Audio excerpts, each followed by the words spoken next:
ఆమె పంజాబ్ డ్రెస్ వేసుకొని వచ్చి ఇంటికల బట్టి గిప్ప గిప్ప పడుతుంది. నా గుండె దడ వచ్చింది. నేను ఆమెకైతే అబద్ధం పడ్డాను. నన్ను ఇంటికలు పట్టినప్పుడు దొబ్బినా. ఆమె ఇద్దరు ఆడాలి వచ్చింది. పంజాబ్ డ్రెస్ వేసుకొని వచ్చింది. పంజాబ్ డ్రెస్ వేసుకొని వచ్చింది. తెల్ల డ్రెస్ వేసుకొని వచ్చింది. దొబ్బినా ఆమెకు.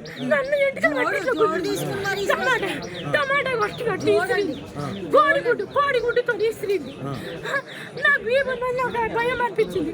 దాని గొంత అరిసెలకనే గొంత అంత పోయింది. నేను వేరే రకంగా ఏమీ చేయలే బాగా. నాకు ఈ లొల్లి అని తెలియదు. సమాధానం చెప్పలేకపోతారు. కొట్టేస్తున్నారని వచ్చి మేడం పిల్ల దీపం అన్నది. దీపం ముట్టించినాం. కుంకుమ అది తీసుకొచ్చి పావన్ మేడంకి ఇస్తా అని వచ్చిన. నాకు తెలియదు ఇంత లొల్లి అవుతుందని. నేను భయం ఉన్నాను. నాకు నేను రాకపోదు. అందరు ఇంట్లోనే రాము.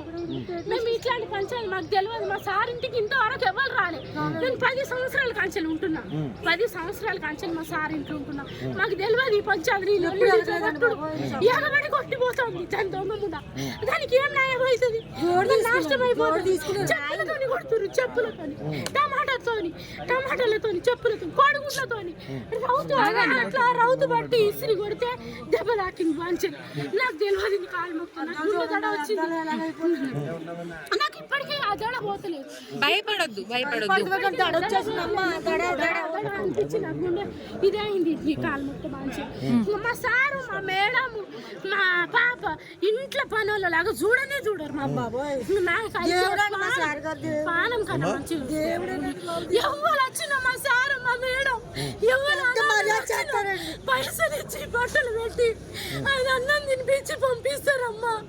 ఇట్లా ఎగబడి కొట్టేటోళ్ళకి నేను ఎప్పుడు చూడలేదు. ఇట్లా ఎగబడి కొట్టి మాకు పనులకు ఆడోళ్ళకు మొగలకు ఎగబడి కొట్టిపోయింది. వాళ్ళకి ఏం న్యాయం అవుతుంది తండ్రి? కాలు బాంచాను.